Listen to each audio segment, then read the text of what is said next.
Om Namo Bhagavate Vasudevaya. Om Namo Bhagavate Vasudevaya. Om Namo Bhagavate Vasudevaya. Welcome to today's reading from Sri Chaitanya Charitamrita. We're reading from Adi Lila chapter 5.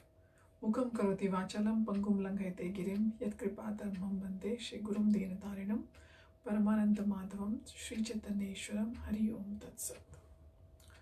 Verse 80, that Purush Karano Dakshai Vishnu is the performer of creation, maintenance and destruction. He manifests himself in many incarnations, for he is the maintainer of the world. Verse 81,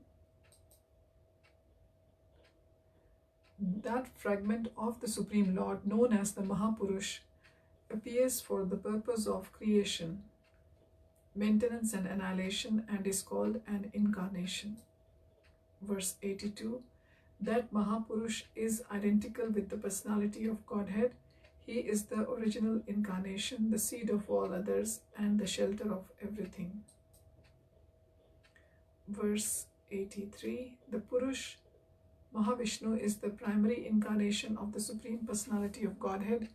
Time, nature, Prakriti as cause and effect, the mind, the material elements, false ego, the modes of nature, the senses, the universal form, complete independence, and the moving and non-moving beings appear subsequently as his opulences.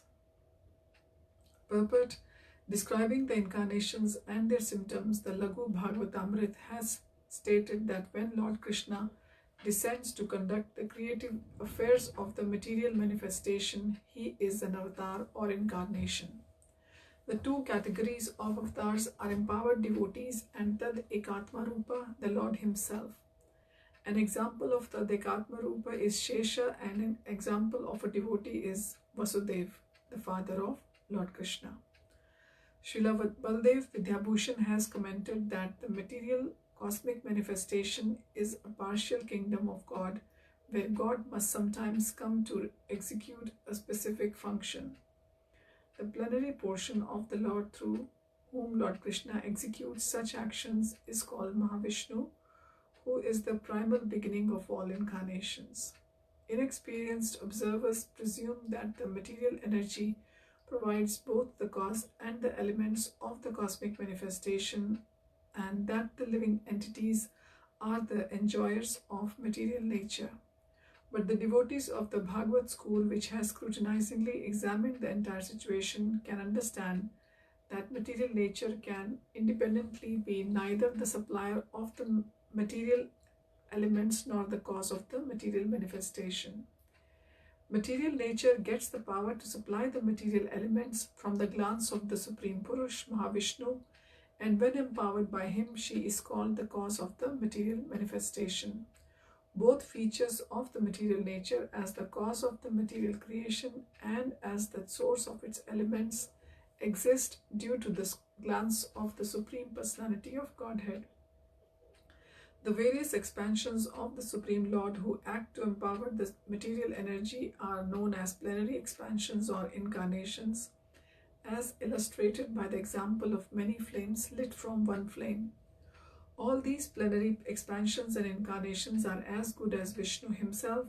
Nevertheless, because of their activities in controlling Maya, sometimes they are known as Maika or having a relationship with Maya.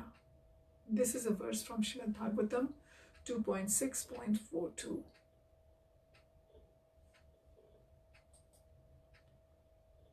Verse 84, in the beginning of the creation, the Lord expanded himself in the form of the Purush incarnation, accompanied by all the ingredients of material creation.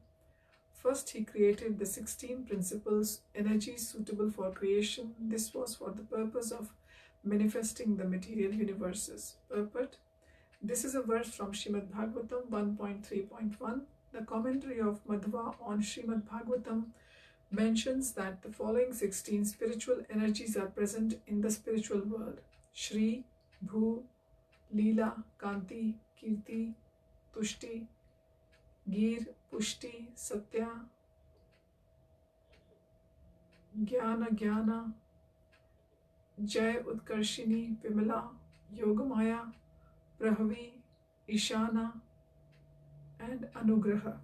In his commentary on the Laghu Bhagavatamrit, Sri Baldev Vidyabhushan has said that the above energies are also known by 9 names: Vimala, Utkarshini, Jnana, Kriya, Yoga, Prahavi, Satya, Ishana, and Anugraha. In the Bhagavad Sandarbh of Srila Jeev Goswami, text 117, they are described as Shri, Pushti, Gir, Kanti, Kirti, Tushti, Ila, Jaya, Vidya, Maya, Samvit, Sandhini, Hladini, Bhakti, Murti, Vimala, Yoga, Prahavi, Ishana, Anugraha, etc. All these energies act in different spheres of the Lord's supremacy.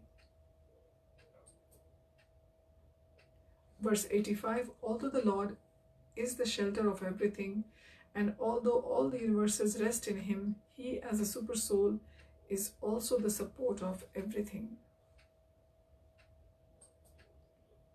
Verse 86, although he is thus connected with the material energy in 2 ways, he does not have the slightest contact with it. Purport in the Laghu Bhagavatamrit, Srila Rupa Goswami, commenting upon the Lord's transcendental position beyond the material qualities, says that Vishnu, as the controller and superintendent of material nature, has a connection with the material qualities. That connection is called yoga. However, the person who directs a prison is not also a prisoner. Similarly, although the Supreme Personality of Godhead Vishnu directs or supervises the qualitative nature, he has no connection with the material modes of nature.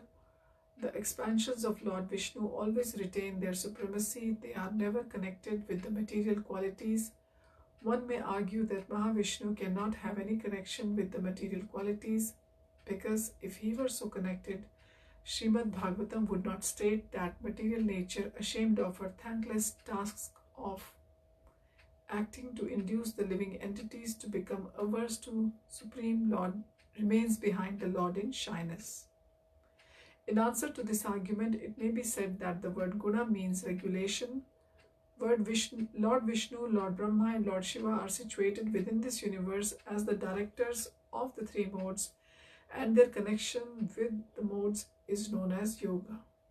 This does not indicate, however, that these personalities are bound by the qualities of nature. Lord Vishnu specifically is always the controller of the 3 qualities. There is no question of his coming under their control. Although the causal and element supplying features exist in material nature by dint of the glance of the Supreme Personality of Godhead, the Lord is never affected by glancing over the material qualities. By the will of the Supreme Lord, the different qualitative changes in the material world take place. But there is no possibility of material affection, change, or contamination for Vishnu.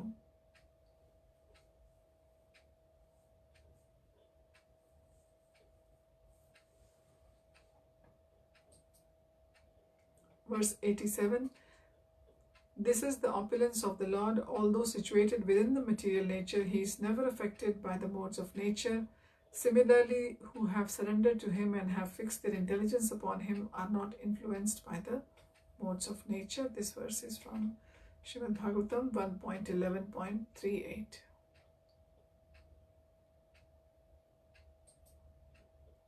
Verse 88, thus the Bhagavad Gita also states again and again that this absolute truth always possesses inconceivable power.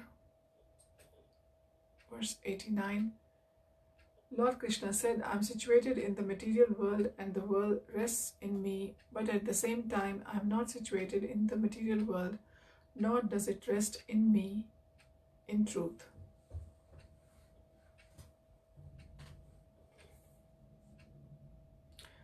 Purport, nothing in existence is possible unless energized by the will of the Lord. The entire manifested creation is therefore resting on the energy of the Lord. But one should not therefore presume that the material manifestation is identical with the Supreme Personality of Godhead. A cloud may rest in the sky, but that does not mean that the sky and the cloud are one and the same. Similarly, the qualitative material nature and its products are never identical with the Supreme Lord. The tendency to lord it over material nature or Maya cannot be feature of the Supreme Personality of Godhead.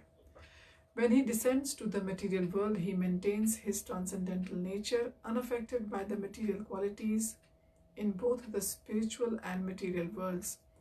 He is always the controller of all energies. The uncontaminated spiritual nature always exists within him. The Lord appears and disappears in the material world in different features for his pastimes, yet he is the origin of all cosmic manifestations. The material manifestation cannot exist separate from the Supreme Lord, yet Lord Vishnu, the Supreme Personality of Godhead, in spite of his connection with the material nature, cannot be subordinate to nature's influence. His original form of eternal bliss and knowledge is never subordinate to the three qualities of material nature.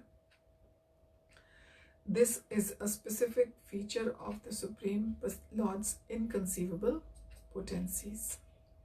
Verse 90, O Arjun, you should know this is my inconceivable opulence. This is the meaning propagated by Lord Krishna in the Bhagavad Gita. Achinta Aishwarya e Janiha Amara e Ta Gitar Arth Kaila Prachar.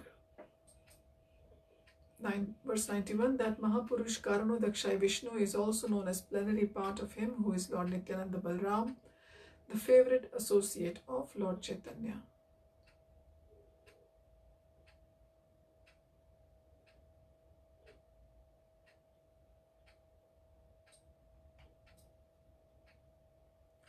Verse 92, I have thus explained the 9th verse, and now I shall explain the 10th. Please listen with rapt attention. Verse 93, I offer my full obeisances unto the feet of Sri Nityananda Ram, a partial part of whom is Garbhodakshai Vishnu.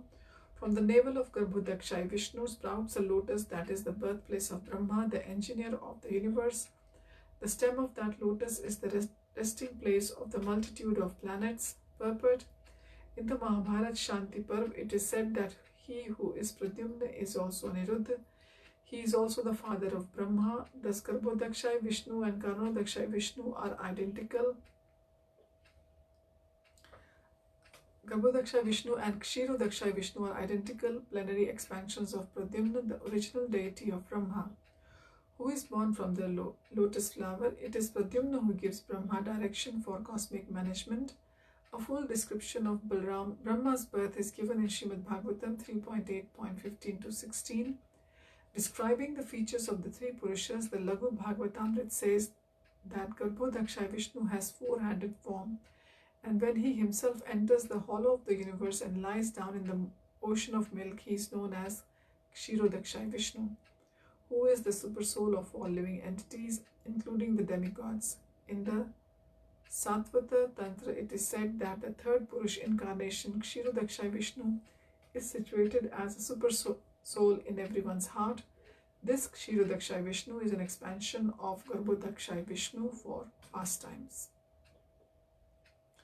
Verse 94, after creating millions of universes, the first Purush entered into each of them in separate form as Garbhodakshai Vishnu.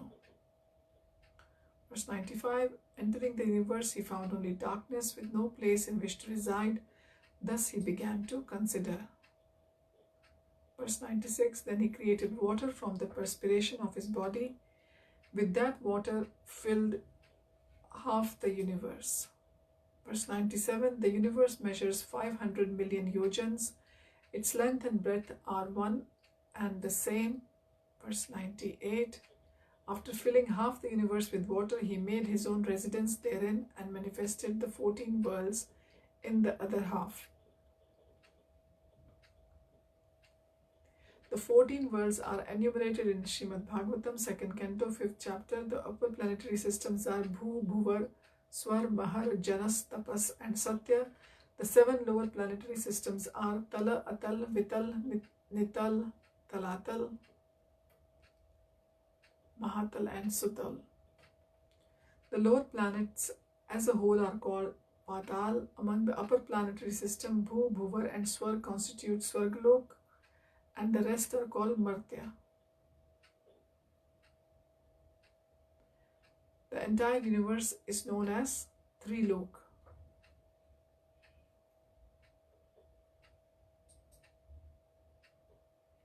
Verse 99, there he manifested Vaikuntha and as his own abode and rested in the waters on the bed of Lord Shesha.